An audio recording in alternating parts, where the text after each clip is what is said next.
In our last video, we introduced the term relative pronoun, where we were talking about the distinctions between who and that. So today we'll be discussing pronouns and types. Pronouns is a word class. By word class, we're talking about parts of speech. That's the nouns, pronouns, verbs, adverbs, adjectives, prepositions, conjunctions, and interjections. We are discussing one out of the many, which is pronoun. Pronouns are words that replace nouns in a sentence, making it easier to refer to people, places, things, and ideas without repeating their names.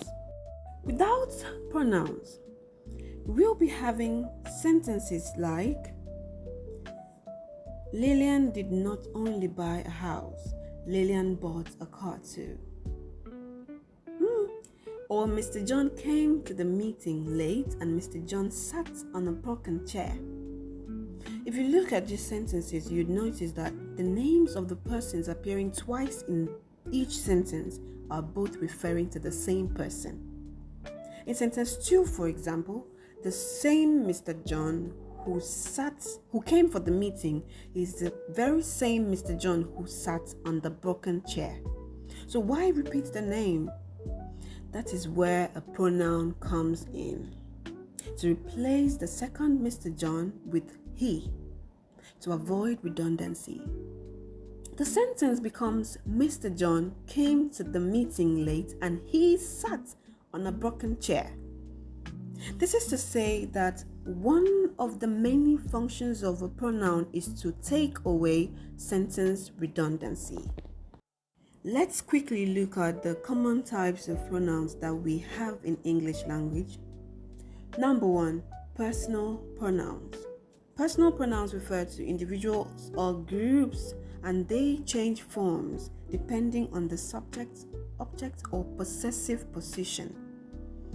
Examples: I, me, my, mine, you, yours, your, he, him, his, its, we, us, our, they, them, their, etc. You should know that this topic, personal pronouns, is a very broad one which could make a full lesson. So in that case, we're only introducing it here. There will be a video with a detailed lesson on personal pronouns where we shall discuss first, second, and third person's personal pronouns elaborately. Number 2, possessive pronoun. Possessive pronouns show ownership or possession as the name implies. Examples: mine, yours, his, hers, ours, theirs, etc. If you're attentive, you'd notice that these examples were also present when we were listing examples for personal pronouns. If you're an elementary English language learner watching this, there is no need to panic. Remember that when I explained personal pronoun, I did say that they change forms depending on subject, object, or possessive position. Make sense now? Or if it still does not make sense, don't worry. There will be a full lesson on each of the types of pronouns that need close learning. Again, for elementary learners, what you should come in terms with in English language is that one word varies in functions depending on their position and the role they play in a sentence. Notice I went so slow. And what I mean is that a single word could appear twice in one sentence but play two different roles.